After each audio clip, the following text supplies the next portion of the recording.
नमस्कार, जोहार। झारखंड के इस बुलेटिन में आपका बहुत स्वागत है। मैं हूं आपके साथ विभा उपाध्याय। झारखंड में कोरोना का कहर बढ़ता ही जा रहा है। आज एक और मरीज कोरोना संक्रमित होने के बाद सामने आया है और इस तरीके से कोरोना के पॉजिटिव मामले झारखंड में 33 हो चुके हैं। रांची के खिलगांव में क्वारंटीन किए गए विदेशी शख्स में कोरोना पॉजिटिव इसे पाया गया। पहली जांच में रिपोर्ट निगेटिव आया था। त्रिनिदाद और टोबैगो का रहने वाला है यह शख्स, जो कि तबलीगी जमात के लोगों के साथ क्वारंटीन किया गया था। रिम्स में आज 93 सैंपल्स की जांच की गई, जिनमें 52 के रिपोर्ट निगेटिव पाए गए। रांची में कोरोना का कारखाना बन चुके हिंदपीढ़ी इलाके में ही मलेशिया की रहने वाली महिला झारखंड की पहली महिला यहां पर मरीज थी, जिसमें कोरोना के संक्रमण मिले थे, जिसके बाद उसकी मौत हुई। तबलीगी जमात से जुड़े 17 में अब तक 2 में कोरोना पॉजिटिव मिल चुके हैं। वहीं अब तक 15 निगेटिव रिपोर्ट वाले विदेशी तबलीगियों को पुलिस कानूनी प्रक्रिया पूरी कर जेल भेज सकती है। अभी तक जहां भी सीलिंग पॉइंट्स हमने 15 चिन्हित किए हुए हैं, वहां पर हम प्राथमिकता किए हुए हैं। इसके अलावा अंदर में भी हम लगातार पेट्रोलिंग कर रहे हैं। चूंकि ये जो नया केस है वो भी कंटेनमेंट जोन के अंदर ही है हमारे, तो इसलिए जो हमारी तैयारियां पहले से थी उसी को हमने दोबारा रीचेकिंग हम कर रहे हैं और यथावत है सब कुछ। जांच किस तरह से तेज हो गया? बिल्कुल, जैसे लोगों में जागरूकता आ रही है तो लोग भी खुद से भी आगे आ रहे हैं जांच करवाने के लिए। पहले जो रेजिस्टेंस एक टाइप का दिख रहा था, अब रेजिस्टेंस लोगों में थोड़ा कम है, लोग खुद से जांच भी करवा रहे हैं। और सहयोगी उपेंद्र हमारे साथ इस वक्त फोन लाइन पर जुड़ चुके हैं रांची से सीधे। उपेंद्र, क्या जानकारी, क्योंकि जो क्वारंटीन किए गए थे उनमें से एक शख्स जो है वो पॉजिटिव पाया गया है और अब ये कार्रवाई जो है दूसरे तरीके से भी शुरू करने की बात सामने आ रही है।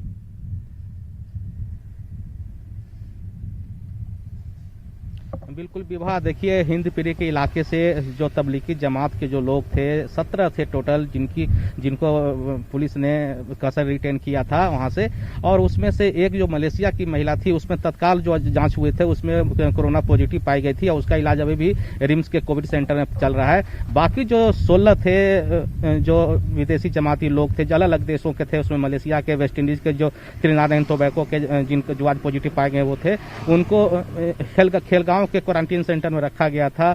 उनमें से जब सेकंड जांच हुआ, उस समय जो जांच हुए थे उसमें बाकी 16 थे वो निगेटिव पाए गए थे।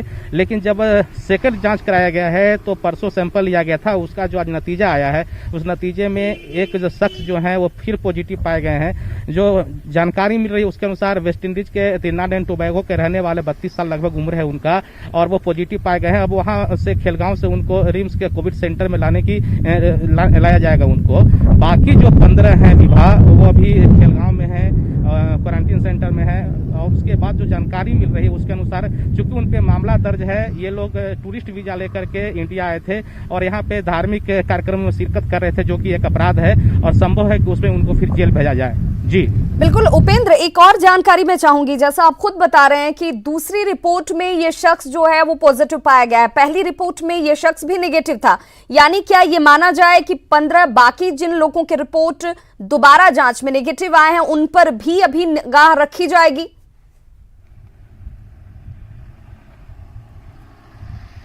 बिल्कुल सही आपने सवाल किया विभा। मेरे मन में भी ये सवाल आया था और मैंने सिविल सर्जन से इसकी बारे में पूछा, तो उन्होंने कहा कि देखिए जो गाइडलाइन है उसके अनुसार 15 दिन का, जो 14 दिन का जो समय होता है उसमें देखा जाता है कि वो जो भी संदिग्ध है उनका रिपोर्ट क्या है। अगर उनका रिपोर्ट नेगेटिव आता है 2 बार में तो फिर नेगेटिव मान लिया जाता है।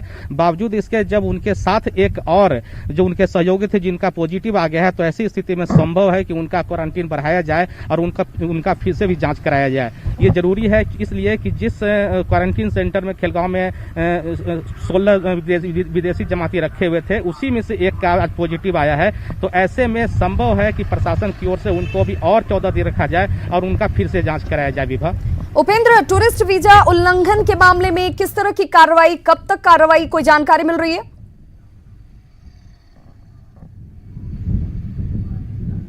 देखिए, हमारी बात हुई रांची के सिटी एसपी से, हालांकि बचते दिखे, वो खुल के कुछ नहीं कहा, लेकिन ऑफ द रिकॉर्ड उन्होंने कहा कि कई धाराएं हैं जिसमें अदालत के आदेश से उनको जेल भेजा जा सकता है और ये एक अपराध है, क्योंकि जिस वीजा पे वो आए थे वो टूरिस्ट वीजा था, वो सिर्फ पर्यटक के रूप में आए थे और उनको पर्यटन नहीं करना था, लेकिन जिस तरह से वो धार्मिक जमात में शामिल हुए हैं वो अपराध है और उसके लिए जो विधिवत सम्मत कार्रवाई होगी वो की जाएगी और संभव है कि उसमें उनको जेल भेजा जाए। बहुत बहुत शुक्रिया उपेंद्र इस तमाम जानकारी के लिए। तो हमारे सहयोगी जानकारी देते हुए, जिसमें टूरिस्ट वीजा का उल्लंघन करने पर इन लोगों पर कार्रवाई किए जाने की बात जल्द सामने आ सकती है, लेकिन चिंता का विषय ये कि एक शख्स जिसे की दूसरी रिपोर्ट में कोरोना पॉजिटिव उसे पाया गया, अब इसके बाद बाकी तमाम 15 लोगों को क्या एक बार फिर से क्वारंटीन की अवधि जो है बढ़ाई जाएगी, यह सवाल जरूर घूम रहा है। हिंदपीढ़ी की बात करेंगे, जहां पर लगातार कोरोना मरीजों के आंकड़े बढ़ने के बाद प्रशासन ने पूरे इलाके को सील करने के बाद अब आसमान से भी इन पर निगाह रखनी शुरू कर दी है। रांची पुलिस 3 ड्रोन की मदद से हिंदपीढ़ी के हर गली और मोहल्ले पर नजर रख रही है और जो लोग भी बार बार घर से बाहर निकल रहे हैं उन पर नजर रखी जा रही है। तुरंत वैसे लोगों के खिलाफ कार्रवाई की जा रही है। पुलिस ने इलाके में कोरोना बंदी उल्लंघन के अब तक 15 से 20 केस दर्ज कर लिए हैं। इलाके में बड़ी संख्या में पुलिस बलों की तैनाती है और 3 सेक्टर्स में बांटकर इलाके पर विशेष चौकसी रखी जा रही है। वहीं संक्रमण का खतरा कम करने के लिए लगातार सैनिटाइजेशन का भी काम किया जा रहा है। 3 ड्रोन से हम लोग इस पूरे हिंदपीढ़ी को 3 सेक्टर में बांट के उस पर निगरानी रख रहे हैं। जहाँ भी हमें शिकायत आती है ड्रोन के हिसाब से हम देखते हैं, फुटेज में ये आता है कि इस तरफ भीड़ दिख रही है तो हम लोग अपनी पेट्रोलिंग पार्टी, हाईवे, पीसीआर या जहाँ भी जो भी स्टैटिक फोर्स अंदर में है उनको बोलते हैं कि आप लोग वहाँ जाके भीड़ को कम कीजिए। जो सिलेक्टेड पॉइंट्स हैं जहाँ पे पॉजिटिव केसेस आए हैं, देखिए पूरे इलाके में जहाँ जहाँ पे पॉजिटिव केसेस आए हैं उनमें विशेष सैनिटाइजेशन ड्राइव चलाई गई है। और चलिए अब आपको एक राहत भरी खबर दिखाते हैं। जी हां, जहां पर लोगों की सतर्कता खुद ब खुद सामने आ रही है। रांची में कोरोना के बढ़ते संक्रमण के खिलाफ अब महिलाओं ने लाठी उठा ली है और गली मोहल्लों में घूम घूम कर लोगों को घरों में रहने की अपील कर रही हैं। साथ ही जो लोग इनकी बातों को नहीं मान रहे हैं उन्हें सख्ती के साथ घरों में रहने को मजबूर किया जा रहा है। टाटी सिलवे थाना क्षेत्र के टाटी में महिलाएं लाठी डंडे लेकर पहरेदारी कर रही हैं और कोरोना बंदी को सफल बनाकर कोरोना को हराने में सरकार की मदद कर रही हैं। जो लोग हम लोग का कहा हुआ बातों को नहीं मान रहे उन पे हम लोग कुछ सख्ती भी बरत रहे हैं, क्योंकि बिना लाठी का बोला जाता है ना कि लाठी बातों का जो भूत है वो बिना लाठी का नहीं मानता है, इसीलिए हम लोग लाठी का भी उपयोग करते हैं। जो नहीं मान रहे हैं उसको हम लोग मनवा रहे हैं, जा जाके जो बाहर में रहती है उसको लाठी से दबा दबा के घुसाते हैं। अच्छा, मतलब सबको अंदर हाँ, और जो निकलती है बिना मास्क का उसको मास्क लगा के बोलते हैं कि बाहर निकलो और जो काम है उसी के लिए निकलो, नहीं तो ऐसे काम में मत निकलो। लॉकडाउन चल रहा है, इसके दौरान घर से बाहर नहीं निकलना है और हम लोग को सीएम दीदी किचन के चलाने का भी आदेश है। तो हम लोग 3 दीदी है जो सीएम दीदी किचन चलाते हैं। उसमें गरीब परिवार की जो महिलाएं हैं, पुरुष है, जिनके घर में मतलब अभी चूल्हा बंदी चल रहा है, जिनके घर में खाने में थोड़ा दिक्कत हो रहा है, उनको खिलाने का भी आदेश दिया गया है। तो बस हम लोग वही सीएम दीदी किचन चलाते भी हैं। राजधानी रांची के ग्रामीण इलाकों में अब महिलाएं खुद लॉकडाउन का इम्प्लीमेंट कराने में जुट गई हैं। पुलिस बल की कमी के कारण जहां ग्रामीण इलाकों में लोग लॉकडाउन की उल्लंघन कर रहे हैं, वहीं अब महिलाएं खुद यहां निकलकर लोगों से लॉकडाउन इम्प्लीमेंट करा रही हैं। कुछ यही तस्वीर राजधानी रांची के टाटी सिलवे इलाके में भी देखने को मिली, जहां महिलाएं लाठी डंडे से लैस होकर गाँव में लॉकडाउन इम्प्लीमेंट कराती नजर आई। कैमरामैन मनोज के साथ ओम प्रकाश, न्यूज़ 18 रांची। गिरिडीह में कोरोना बंदी को सफल बनाने के लिए कई राजनीतिक दलों के नेता भी काफी सक्रिय दिख रहे हैं। सोशल मीडिया, व्हाट्सएप और मोबाइल के जरिए कार्यकर्ताओं को कोरोना बंदी में घर के अंदर रहने और दूसरों को भी घर में रहने के लिए प्रेरित करने की सलाह दी जा रही है। जिला कमेटी प्रखंड कमेटी को और प्रखंड कमेटी पंचायत कमेटी को मैसेज फॉरवर्ड कर रहा है। जनता की समस्या के निदान के लिए अधिकारियों से भी घर बैठे बात कर हल निकाले जा रहे हैं। देश में चल रहे लॉकडाउन के नियमों का अनुपालन करते हुए अपनी सूचनाएं, अपने निर्देश कार्यकर्ताओं तक संदेश पहुंचाने के लिए आज के दौर में हमारे पास सोशल मीडिया, व्हाट्सएप या टेलीफोन ही सबसे सशक्त माध्यम है, जिसके जरिए से लॉकडाउन के शर्तों का, नियमों का अनुपालन करते हुए हम लोग अपनी बातें कार्यकर्ता तक और कार्यकर्ता के माध्यम से जनता तक पहुंचाने का प्रयास कर रहे हैं। महामारी कोरोना की चेन को तोड़ने के लिए देश भर में 25 दिनों से कोरोना बंदी है। लोग कामकाज ठप कर घरों में बैठे हुए हैं ताकि जान बचाई जा सके, लेकिन कुछ लोग कोरोना बंदी में भी सोशल डिस्टेंसिंग की धज्जियां उड़ाकर मंडी से खुद के साथ साथ परिवार और समाज के लिए भी बीमारी खरीद रहे हैं, वो भी पैसे देकर। साहिबगंज में सब्जी मंडी की ये तस्वीर देखिए। इसे देखकर आपको हैरानी होगी कि इन हालातों में झारखंड में क्या स्थिति बनी हुई है। आखिर कोरोना क्या ऐसे हारेगा? सब्जी मंडी में अधिकांश लोग न तो मास्क लगाए हुए हैं और ना ही चेहरे को ढका गया है, और भीड़ ऐसी कि आम दिनों के जैसे हालात हो, मेला लगा हुआ हो। लोगों को जागरूक करने के नाम पर खानापूर्ति के लिए मंडी में एक गाड़ी जरूर खड़ी कर दी गई है, जो लोगों को सोशल डिस्टेंसिंग का पाठ पढ़ा रही है, लेकिन लोग उसे अनसुना कर अपने काम में लगे हुए हैं। मंडी में प्रशासन नाम की कोई चीज आपको दूर दूर तक नजर नहीं आएगी। ना कोई पुलिस वाला ही है और ना ही किसी मजिस्ट्रेट की तैनाती है। ऐसा लग रहा है जैसे यहाँ सब कुछ राम भरोसे छोड़ दिया गया है। कोरोना महामारी के दौरान एक और जहां रिम्स में लालू प्रसाद को पेइंग वार्ड से दूसरे वार्ड में शिफ्ट करने की तैयारी की जा रही है, वहीं दूरी और लालू प्रसाद के पैरोल की संभावनाएं भी तलाशी जा रही हैं। ये कहना है झारखंड के कृषि मंत्री बादल पत्रलेख का।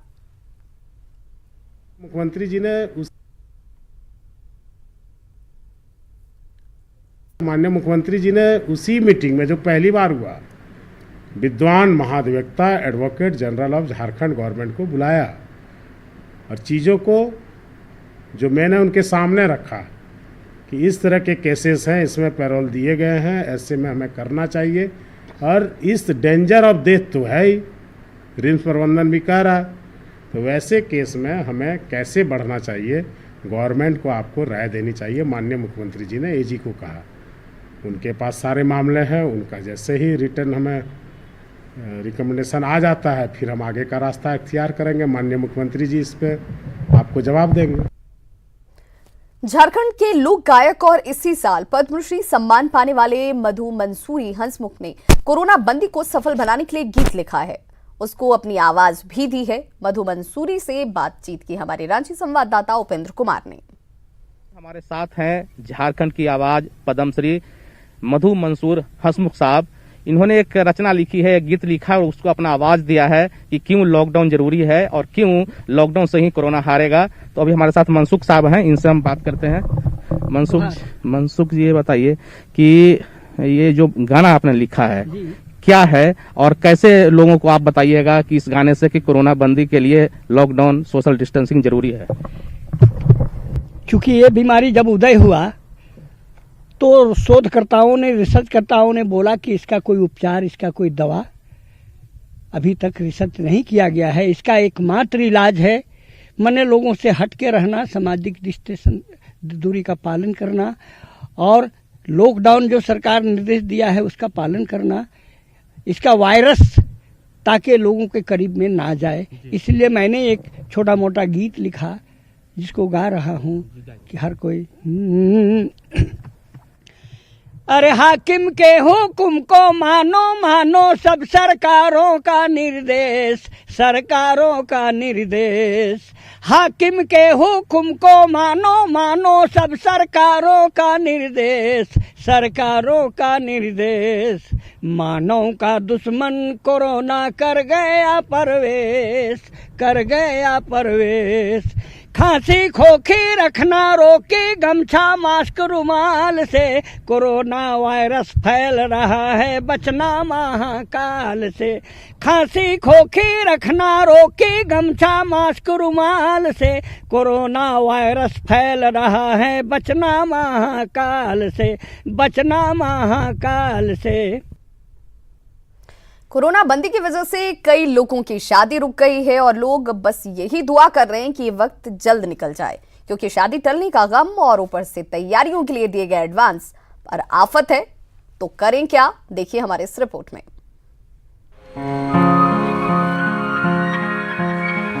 ये मौसम है शादियों का, परिणय सूत्र में बंधने का, जिसका इंतजार हर किसी को होता है। लेकिन कोरोना बंदी ने इन सब पर मानो पानी फेर दिया और सारी तैयारियों पर ग्रहण लग गया। सरायकेला के सुरेंद्र प्रसाद के बड़े सुपुत्र का विवाह 25 अप्रैल को तय था।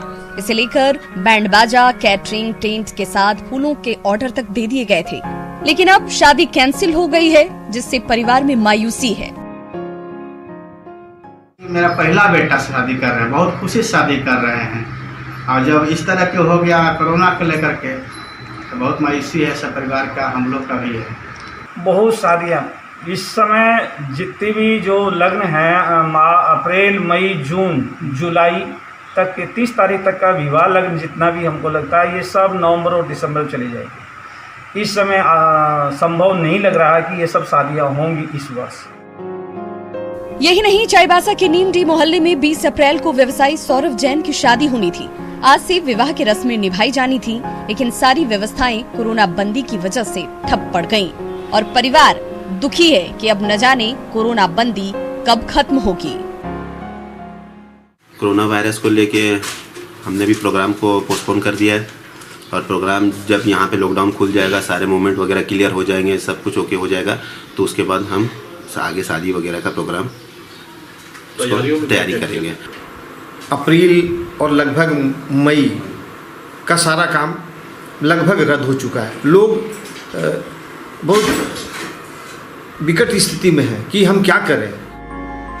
शादी के टलने से परेशानी जरूर है, लेकिन कहते हैं ना, जान है तो जहान है। कोरोना बंदी की वजह से बनी ये संजय और अनिश्चितता भी बहुत जल्द खत्म हो जाएगी और एक नए जीवन की सुखद और स्वस्थ शुरुआत भी होगी। न्यूज़ 18 के लिए सरायकेला से विकास कुमार और चाईबासा से उपेंद्र की रिपोर्ट।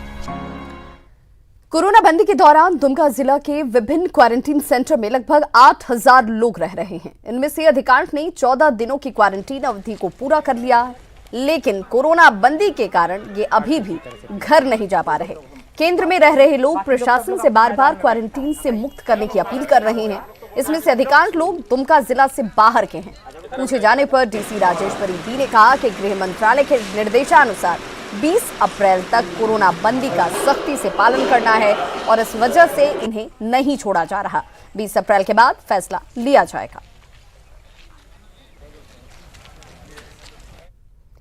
कोरोना बंदी से झारखंड के मत्स्य पालकों की परेशानी बढ़ गई है। ट्रांसपोर्टिंग और बाजार बंद होने से मछली के खरीदार नहीं मिल रहे। वहीं तालाबों में पानी कम होने से मछलियों की चोरी बढ़ गई है।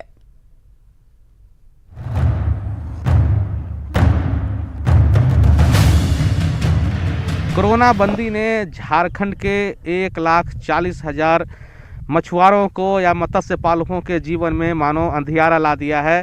जो मछुआरे अपने पूंजी को लगा करके तालाब में मछली का जीरा डाले थे, उनकी स्थिति अभी खराब है। तालाब में गर्मी के साथ साथ पानी कम होते जा रहा है, लेकिन बाजार नहीं है। बाजार में मछली बिके तो कैसे बिके, जिसके चलते परेशानी है मछुआरों की। इस बार हम लोग लोन लेकर मछली इसमें छोड़े हैं। 7 कुंटल जीरा हम लोग छोड़े। लोगों को डाउन के कारण, कोरोना बंदी के कारण हमको काफ़ी लॉस सहना पड़ रहा है। बाज़ार बंद है, हार्वेस्टिंग नहीं करा पा रहे हैं। हार्वेस्टिंग कराते हैं तो बाज़ार नहीं मिलता है, गाड़ी आवागमन का साधन नहीं है। जल स्तर घटता जा रहा है, जिससे चोरी भी बढ़ गई है। झारखंड में नीली क्रांति के तहत महिला समितियां मछली पालन कर रही हैं, लेकिन कोरोना बंदी का असर नीली क्रांति पर पड़ा है। हालांकि मत्स्य निदेशालय का कहना है कि कोरोना बंदी में मछली की बिक्री और ट्रांसपोर्टिंग पर किसी तरह की कोई रोक नहीं है। मछली के परिवहन पर, बिक्री पर रोक नहीं है। तो ऐसे में हम चाहेंगे कि जो भी हमारे किसान भाई जिनके तालाब में पानी कम हो रहा है, वो लोग अपना मछली निकाल करके स्थानीय बाजारों में बेचे, क्योंकि मछली की मांग बहुत ज़्यादा है। पिछले साल 208 मीट्रिक टन का मछली का उत्पादन करने वाले झारखंड में इस साल 230 मीट्रिक का लक्ष्य है, लेकिन अब इस लक्ष्य को प्राप्त करना बड़ी चुनौती है। उपेंद्र कुमार, न्यूज़ 18, रांची। कोरोना बंदी में घरों से निकलना भले ही बंद हो, लेकिन घरों से क्रिएटिव वर्क की नई नई तस्वीरें और वीडियोस लगातार सोशल मीडिया पर घूम रहे हैं। ऐसे में ही दुमका की एक तस्वीर ने ट्विटर पर धूम मचा रखा है। ट्विटर पर दुमका के उपायुक्त राजेश्वरी बी का ऐसा ही एक पोस्ट काफी लाइक बटोर हो रहा है। अपने पोस्ट की गई तस्वीरों में दुमका डीसी अपने पति सूरज भगत का हेयर कट करती हुई नजर आ रही हैं। अपने पति के साथ उन्होंने अपने बेटे के बालों को भी काफी खूबसूरत लुक दिया है।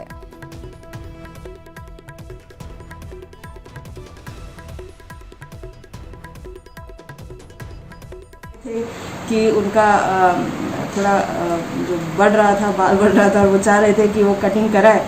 तो हम लोग सोच रहे थे कि कैसे होगा, अब तो लॉकडाउन है। तो फिर मैंने बोला क्यों ना हम ही ट्राई करें आपका। तो ये अच्छी बात है कि उन्होंने खूब ट्रस्ट मुझ पर प्लेस किया और उन्होंने हैंड ओवर किया अपने बाल को। और ये ऐसा चीज़ है कि वो दोबारा बाल तो उग ही जाता है, तो कुछ गलती भी कर ले तो बहुत बड़ा गलती नहीं होगा। तो उन्होंने पूरा ट्रस्ट मुझ में प्लेस किया एंड आई थिंक मैंने अच्छा काम भी किया।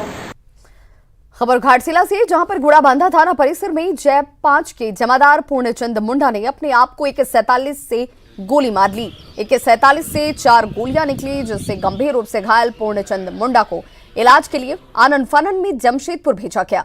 घटना आज सुबह 8 बजे की है। मिली जानकारी के मुताबिक पूर्णचंद मुंडा फोन पर अपने परिवार से बात कर रहा था और इसी के बाद रूम के अंदर अपने ही सहयोगी के रखे AK-47 से अपने आप पर गोली चला ली। खुद पर गोली चलाने के कारणों का फिलहाल खुलासा नहीं हुआ है। पुलिस मामले की जांच में जुटी है। ये घोड़ाबंधा थाने में जैप 5 की एक पिकेट है जो थाने के अंदर स्थित है। आज सुबह यह सूचना आई सुबह लगभग 8 बजे कि यहाँ के सब इंस्पेक्टर अनी सशस्त्र पूर्णचंद मुंडा ने अपने आप को AK-47 से गोली मार के अपने आप को मारने का प्रयास किया। तो तुरंत जैसे ही इसकी सूचना हुई, यहाँ पर थाने की गाड़ी से उनको भेजा गया और बीच में मुसावनी में तुरंत 108 की एम्बुलेंस का इंतज़ाम किया गया, जिसके द्वारा उन्हें TMH पहुँचाया गया है। उनका वहाँ उपचार चल रहा है। हम लोग भगवान से प्रार्थना करते हैं कि वो जल्दी ठीक हो जाएँ और बच जाएँ। घटना के कारणों का अभी पता नहीं चला है। कोरोना बंदी में कुछ साइबर अपराधी लोगों को चूना लगाने के लिए तरह तरह के तरीके अपना रहे हैं।